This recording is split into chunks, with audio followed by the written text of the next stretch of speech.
Hi everyone, and welcome back to the Ultimate Tech Hub. On today's episode, I'm going to show you how to diagnose and fix a common PC issue. So last week, a customer dropped off this computer at my shop, and he told me when he booted up the PC, the monitor would just stay black, no matter what he did. He told me he tried different HDMI cables, and tried plugging into the motherboard or the GPU, and still the same result. Now I'm pretty familiar with this PC, because I built this about 2.5 years ago. So there are 4 solutions to fix this problem. 2 of these solutions are common, and 2 are uncommon. However, we'll go through all 4, just so you know what they are. The first solution to fix this problem is the power supply. Now this PC is getting power. The optic drive works, the fans work, so we're getting some power. But often when the power supply goes bad, it starts to lose power at the beginning, before it goes dead. So I'll go ahead and remove this power supply, and I'll install a power supply from my shop. And while I'm installing the power supply, let me talk about 2 uncommon issues that could cause a black screen. The first uncommon issue is one of your RAM sticks has gone bad, or the RAM sticks are dirty. Either way, you want to remove the RAM sticks and clean the connections with an eraser. If you have 2 or more RAM sticks, I would plug one in at a time to determine if one of these RAM sticks are bad. However, this is a very uncommon issue. And one more uncommon issue is the CMOS battery. If your computer won't boot up, one of the things that could cause that is a corruption in the BIOS CMOS static RAM. And the way to fix that is unplug your computer, remove the coin cell battery from the motherboard, wait a few minutes and put it back in. And this returns the BIOS back to factory settings. If those 2 uncommon solutions do not work, then the 2 most common solutions are a power supply issue, and lastly is the motherboard issue. So I swapped out power supplies from a power supply in my shop, and this fix did not work. So at this point we know it's the motherboard. We've gone through all the common fixes and the uncommon fixes. So I'm going to swap out motherboards with the exact model of this motherboard. I have one in my shop. At this point we could upgrade the motherboard. However, that could require new RAM sticks and a new CPU, and my client wasn't willing to pay extra money. So we went the cheapest way. And swapping out an exact same motherboard is pretty simple. Just remove the old CPU and RAM sticks from the old motherboard. You can even take a picture of the wiring of the motherboard and use that for a reference when you reinstall the new motherboard.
The rear fan for this PC is extremely dirty, so I decided to swap it out with a brand new fan from my shop.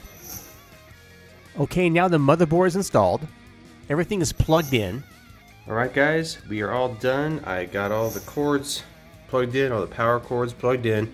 New fan on the left here, which will be controlled by the motherboard. Plugged it in here.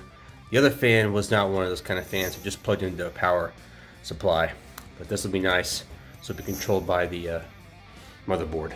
So let's hope everything turns on and recognizes the keyboard, monitor, and mouse. And let's go ahead and fire up the computer.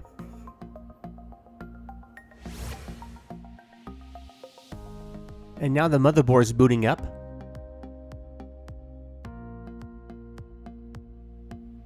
And we got something going on here. Let's see if we go into Windows. And there is no black screen, and we can now see Windows.